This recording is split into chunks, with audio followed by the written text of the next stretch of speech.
So, Iyaloja, Gari ti won, tell your father that people are very hungry. Things are difficult for the people. What have you been able to do for the people? What has your father been able to do? Protest is not allowed in Nigeria, only if you are protesting in support of the Tinubu's government. We've seen people like Wike coming out to say there is no protest allowed in places like Abuja. But guess what? They gathered crowd. They gathered people to protest in support of the Tinubu's government, to tell the world that there is no hunger in Nigeria. So, guys, that's the kind of leadership we have in this country. Guess what? Even the office of the first daughter, of the Iyaloja of Lagos, Tinubu's daughter, has come out to say that there is nothing like protest in Nigeria. Guess what? Rufai has given him a gas boost. Honestly, these people only feel they could protest during the time of Jonathan, but now that it is their time or their turn, protest is not allowed.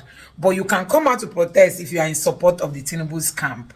So guys, let me allow you to take a look at how Rufai reacted to Tinubu's daughter, who has come out to tell people not to mind those calling for protest, that there's nothing like protest that will be happening in Lagos State. Take a look at how Rufai said it. The Iyaloja General of Lagos has asked traders in Lagos to deter their children from joining the protest. Tinubu Ojo over the weekend urged the market women to ensure that their children stay at home, adding that the state government has made significant progress in enriching the lives of the people. She cited the NSAS protest, saying that people are yet to recover from the losses incurred during the 2020 protest. Let's take a look. Then ẹ jẹ́ ká tún wá sọ fúnra wa, ká sọ fún àwọn ọmọ wa nílé, ká sọ fún àwọn family wa pé kò sí nǹkan tó ń jẹ́ protest. Àfọgbọ́n bàálù jẹ́ ni wá sọ̀rọ̀. There is nothing like a protest in Lagos State. Because the government of Lagos State is making us proud. Asking, we had Inibehe Efyong on the show yesterday. He made a lot of points and he was like, now we have the office of the first daughter. But okay, it's within her right as the Iyaloja General of Lagos to make those statements, right? She is, to the traders. She was talking to the traders. It's within her rights. Well, because the traders in Edo told her, I don't know, be Lagos, so she can't. Do you remember that? Oh yeah, we had that story. So a couple of things. She has a right to say anything she wants. That's her opinion. But also, I would like to tell her to please take a message to her father for us. Dear Iyaloja, Ibin Pawa, people are hungry. You saw the report the other day. 100 tubers of yam, 1 million naira. Mm-hmm. How much was it 12 years ago? And you see, let's stop tying this NSAS protest because the perpetrators of the violence were people that came out of cars by the state when Femi Falana was saying it. And please, the protest was successful and peaceful until the violence perpetrators started. So, Iyaloja, Gari ti won, tell your father that people are very hungry, that spaghetti is so difficult to get. We can't eat yam again. We can't eat rice again. Beans is over 100k. Abi per bag. 50 kg. Food is so expensive. There's no 20 naira meat again. Things are difficult for the people. What have you been able to do for the people? What has your father been able to do? Speaking of Iyalojas, I know one Iyaloja that I love so much. I will mention her name today. Go ahead. Alimotu Pelewura. That great Iyaloja that stood by Herbert Macaulay when the people of Nigeria and Lagos were suffering. I invoke Alimotu Pelewura's spirit. This was the woman that reduced the price of food when things were difficult in the market in Lagos. All right. In Lagos State, they are making us proud, like she says. While bags of rice recently distributed by the federal government have been seen in a video now making rounds on social media, being rebagged for commercial sale in Kogi State. Let's take a look. And they are changing it and share it to the market. They are changing it not for sale. And now they are changing it to another bag. They wanted to sell it in the market.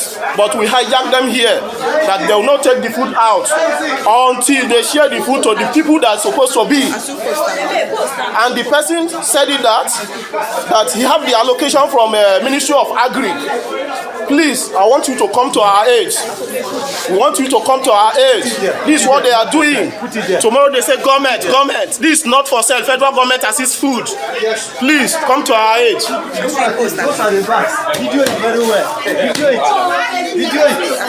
All right, Rufai, over to you. Let's begin with the Yaloja General. But you see, this is the reason why people will want to go out and protest. Federal government has done their job, right? They have distributed the rice. They said they were going to distribute 20 bags. And now we are seeing in Kogi State, you know why I emphasize Kogi State, right? Over to you. All right. Well, Ayo, before I come to you, we're talking about these palliatives and measures to curtail this protest. I mean, that's really the main point, because they say it's end bad governance. In the meantime, the media advisor to the president, Ajuri Ngelale, during a live television interview on Sunday, declared that President Bola Ahmed Tinubu was not opposed to peaceful protests in the country, while assuring Nigerians that Tinubu is committed to putting the country on a sound economic footing, despite the challenges he inherited from the past administration. Ngelale reeled out the administration's achievements to include single-digit interest rate credit facilities for over 1 million micro, small, and medium-scale enterprises, road reconstruction across the country, as well as seaport reconstruction, the National Student Loan Program, Consumer Credit Program, and the increase in national minimum wage, stressing that these initiatives will make a positive impact on the livelihood of citizens. I mean, Ngelale acknowledged that some of these efforts might not, be immediately visible, and I'm sure the administration that, they are working tirelessly to create a prosperous future for Nigerians. But I mean, these measures, are they enough? A lot of Nigerians have questioned those measures. That's the big question, Oji. Are these measures enough? The truth is that now we are seeing the spokesperson of the president coming out to now highlight some of the achievements or the measures that the president has made in order to meet the needs of the people, especially this cry about hunger and poverty. But it doesn't seem like we have seen the beneficiaries. Yes, I agree with him. Some of these measures are more medium term to long term before we see, the impact of these measures. But the immediate is what people are crying about. The fact that people cannot buy food in the market because the prices are too high, therefore nullifying the increase in the national minimum wage, because the 70,000 naira, you can't take it to the market and buy anything substantial. That is the challenge that people are saying. It's not just about the increase in national minimum wage. It is that the purchasing power of the people is good enough to have 70,000 naira to take home and be able to look after yourself and your family. Now, going back to the Yaloja, amidst other people who have come out to say, to advocate for don't protest. The truth is that there are many people who are speaking about going against peace, saying that people shouldn't go out, don't send your children out to protest, saying that it's by politicians, it's politically motivated. But then it also clearly shows that they are not in touch with the people. Did she have a chance to talk to these market women that she was speaking to and find out how they are really faring? The fact that the people who are selling the food cannot even eat the food they are selling because it is too expensive. So I wish that this advocacy came out when people were saying that they were hungry in whispers. Now that it's getting louder and it's becoming a thing that people are now saying, we want to go out and just express ourselves peacefully. They're now coming out to, appeal to them and say, no, let us see results. I've been saying, show working. We don't just want platitudes and, placating. We want action to be taken. And finally, I'll just say that she said something that I think, and a number of people have said it, that we should wait for 3 more years to criticize. No, that's not true. You don't. She says the federal government should be allowed to spend 3 years in office before being criticized. Not at all. How many months did they give the Jonathan administration before coming out to protest against subsidy removal? Absolutely. Please, let us not gag the people in the guise of trying to advise people. People have a right to protest from day one if they want to, not wait for 4 years. Absolutely. That's the truth. I asked a question earlier, Dr. Abati, are those measures enough? In the meantime, the special advisor to the president on information and strategy, Bayo Ononuga, over the weekend, called on Nigerians to ignore a fake broadcast purportedly delivered by President Bola Ahmed Tinubu, quoting him as announcing a 50% reduction in his salary and all other emoluments, while urging the Vice President, Senate President, and all other top government officials to follow suit. Well, Ononuga said the message was the handiwork of mischief makers and from people bent on sowing confusion and chaos in the country. The fake broadcast also highlighted other measures which was said to be in the spirit of fiscal responsibility. They include: 1. The office of the First Lady will be scrapped to reduce unnecessary expenditures. 2. We will sell off several presidential aircraft that are currently idle, retaining only those essential for official duties. 3. Government ministries will be consolidated with a maximum of 36 ministers to streamline operations and reduce costs. 4. The fuel and electricity subsidies will be restored to provide immediate relief to our citizens while we work on long-term solutions to our energy challenges. 5. All government officials will be mandated to use locally manufactured products, including automobiles, to support our domestic industries and reduce foreign exchange outflows. 6. A significant reduction in the number of political appointees and aides across all levels of government. 7. The implementation of a comprehensive e-governance system to reduce bureaucracy and improve efficiency. 8. A review and renegotiation of all government contracts to ensure value for money. 9. The introduction of a performance-based budgeting system to ensure that every naira spent delivers tangible results for our people. 10. A freeze on non-essential foreign trips by government officials with a shift towards virtual meeting and conferences. While Bayo Ononuga has debunked this fake broadcast, I think it is a fantastic way to actually let the government know what our grievance is. These are some of the points that the youth are advocating for. We need good governance, and those are some of the measures, 10 of them beautifully written. Dr. Abati. Well, I have my opinions on the other topics that have been taken, but let me deal with this very quickly. And it's as follows. That look, as you have said, yeah, it's a reflection of the expectations of Nigerians. Now, in other countries where there is a liquidity problem, where there is an issue with the economy, they say they are introducing squeeze. They are introducing austerity measures. This morning, Rachel Reeves, the Chancellor of the United Kingdom, is going to come out and say, look, the Conservatives, they left a black hole of 20 billion pounds. And to solve the problem, we're going to cut public spending and we're going to introduce taxes. So they're going to cut fat. In Kenya, President Ruto has done a similar thing. Many Nigerians are also saying, look, there's too much fat in government. Absolutely. Government should, cut the fat, cut the leakages, cut the wastages. That's it. So that information may have been fake. It may have been deep fake or whatever fake they call it. But it's just to remind everyone, yes, despite the mischief of it, that these are the expectations of Nigerians. Number 2, the people who have rebagging palliatives, they've started again. What nonsense. They did it the other time, and it caused problems. One lady used palliatives for her birthday as gifts. She has been rewarded with a big appointment. Yes, let them not think that if you steal palliatives meant for Nigerian people, you will eventually be rewarded by government. The security agencies have been given this information. They should go after them. Yes. The people who are stealing our rice, it is our rice. They should make sure that they are sanctioned. Absolutely. For stealing Dr. But he does not play with his jollof rice. It is our rice. Number 3, very quickly, the Yaloja. Well, the Yaloja, some people will say it's a family affair. Yes. What do you expect her to see? But there are different perspectives. There are people who are supporting the protest. There are people who are opposing the protest. And our concern is very legitimate. Mm-hmm. And the times are different. I don't agree with the comparison with Pelewura. Pelewura, 1865. It's almost the same time. Don't interrupt me. Yes. 1865 to 1951. She was a fish trader, in Lagos. And this was during the nationalist season. And she led the protest against taxation. She led the protest later of market women.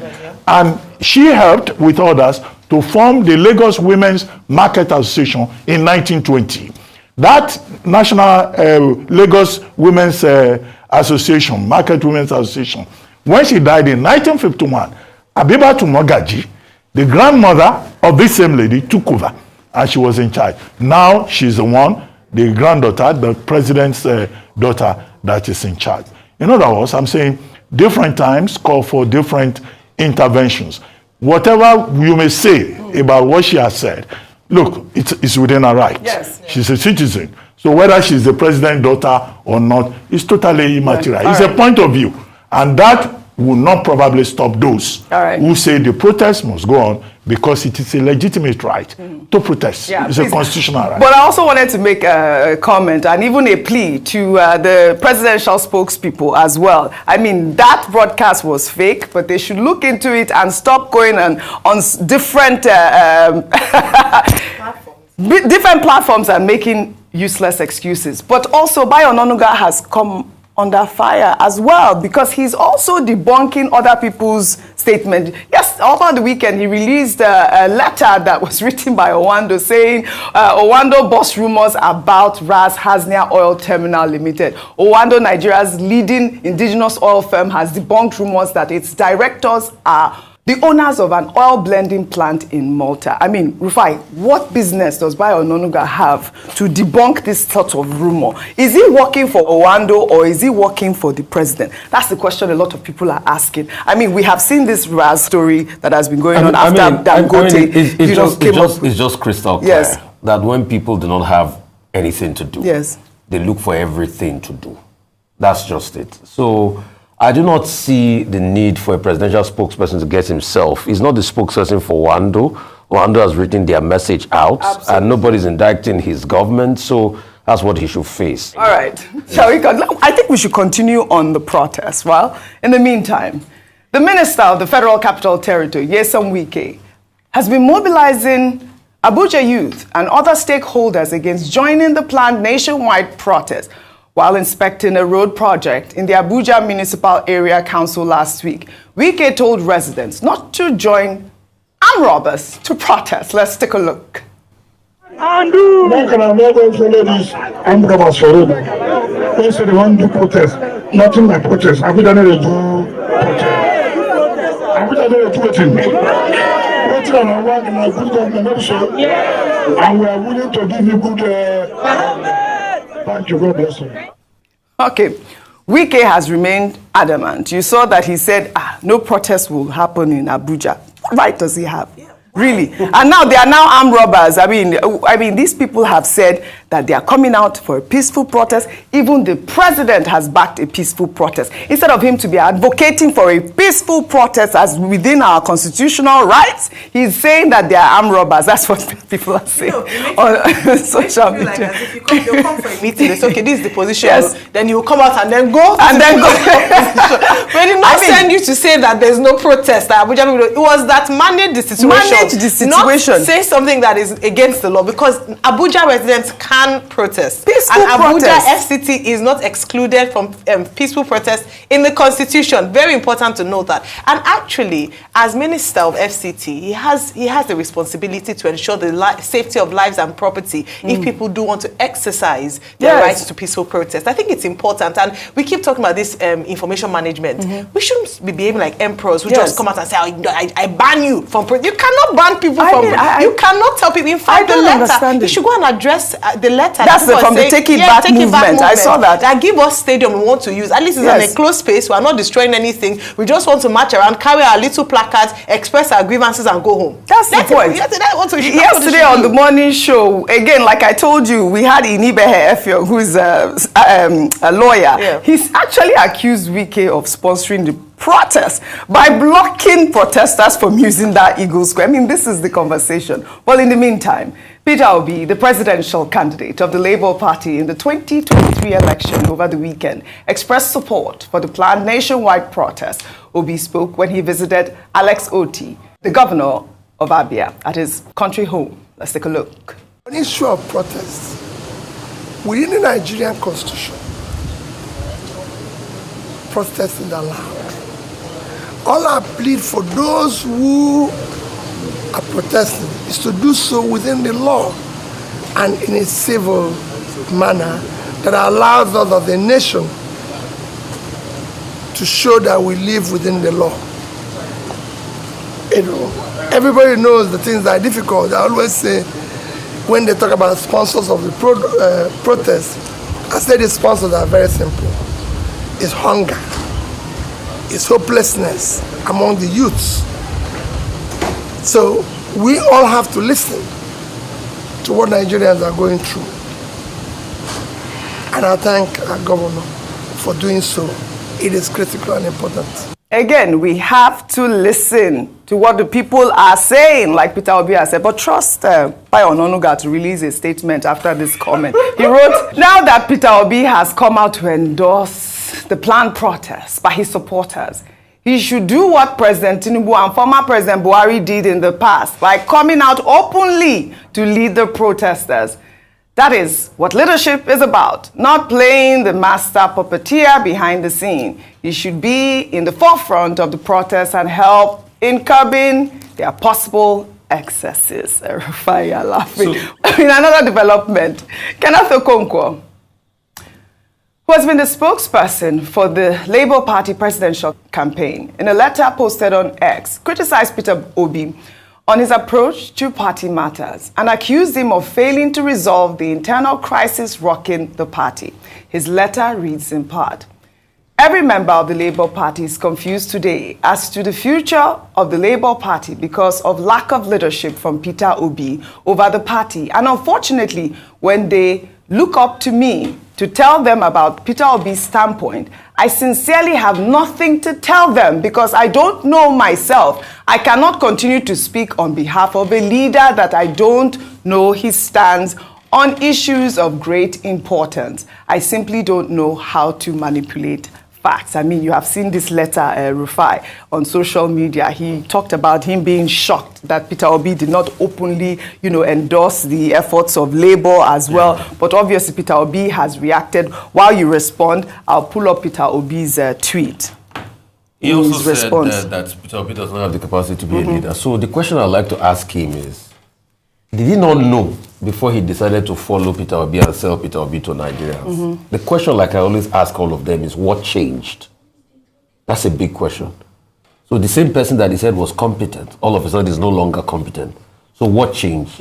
Maybe there's a problem with his own judgment. Peter Obi responded to this. He said, I want to categorically and emphatically declare that Barrister Okonkwo remains my beloved brother and a trusted ally. I sternly caution against referring to him as a mole or making any negative remarks. Barrister Okonkwo has stood by me through thick and thin. Having differing views does not make someone an enemy, and it is crucial to engage in constructive dialogue rather than resorting to personal attacks or negative remarks. My message is clear and simple. Unity, respect, and civility must prevail, even in the face of disagreement and variance. I mean, I thought that was leadership, and this is a message from Peter Obi to his supporters in terms of Kenneth Okonkwo. He has stood by him. Go ahead, Dr. Okay, thank you very much. The only thing to say is to commend Mr. Peter Obi's maturity. Absolutely. His maturity is remarkable. Absolutely, as always. And that he really did show leadership. Unfortunately, we have run out of time. So, guys, you can see it for yourself that, honestly, these people are playing with the Nigerian people. I mean, they are playing with the future of Nigerians. They don't know that times are hard. People are hungry. People want to see change. We want a better future. We want a better Nigeria. We want a Nigeria we all can call our own home. People are tired of what is happening in this country. Can you imagine 100 tubers of yam being sold for 1 million naira? Nigerians, when I heard it, I was like, how do people survive living in Nigeria? Currently, how are people surviving Nigeria as a country? A bag of beans is at 100K. And I tell you, it means that so many families will not be able to afford it. I mean, people cannot afford it. as it stands now, people can no longer afford it. Can you imagine buying a bag of beans for 100k? Then rice, that one must have exceeded 100k. And then you talk of yam. Yam now is like one rich man's food. 100 tubers of yam being sold for 1 million naira. A lady on Facebook was saying that she went to the market to buy yam. She was just having that craving for yam porridge, and she reached out to where yams are being sold. She was told to bring 11k for one tuber of yam, that she just abandoned it and went home. So it has got to that point where you will not be able to afford what you feel like eating. Nigerians, you will be forced to eat what you see. Even if you detest that from birth, it is time for you to start eating what you've never eaten before. Honestly, it's like in the days of war. I mean, when there was war in Nigeria, we were told that people ate grasshopper, people ate rats, people ate all kinds of forbidden animals because it was war. But now Nigeria is not experiencing any war, and people want to start eating rats and all kinds of forbidden food. That's to tell you the level at which this government has pushed the people against the war. And that is why people are revolting. All we want is allow us to protest. We've got the right to express our feelings, to express how we feel. We've got the right to tell the world that Nigeria is no longer working for its people. We've got the right to tell the world that we've been patient enough, you know, hoping for a new Nigeria, only for we to be met with what we are seeing currently in this country. Nigerians have gone through a lot. Nigerians have endured a lot. And that is why people are calling on this government to do the needful. They should do the needful. They should stop all the frivolous spending, wasting money on things that make no sense, and they tell us you can go to hell. They can build anything, they can refurbish anything, refurnish anything, they can do anything they want to do with Nigerians people's money, and they feel people will not revolt. Now people are reacting, and they are telling the police to do this and do that to prevent the protest. You would have prevented this protest if all the money you have been wasting in traveling outside and inside the country would have been channeled, you know, in building this hospital, this country, one quality and standard hospital. If you had focused in, you know, rebuilding and rebranding our schools, if you had focused on giving us good roads, doing the needful for the Nigerian people, when you took off subsidy, didn't you know that there were things you were supposed to do to caution the effects of that subsidy you removed? Some of the things are what we are demanding today, and still they don't want Nigerians to lend their voice. But I tell you, it has gone to that point. Nigerians do no longer want to be quiet. People want to speak up. We've got a country to build, and that is what we want to do. We've got a country to fix. Nigeria cannot continue in this trajectory, and that is why we are calling on all those who are, you know, who are supporting this government to please have a rethink. Have a rethink, because we've got a country to build.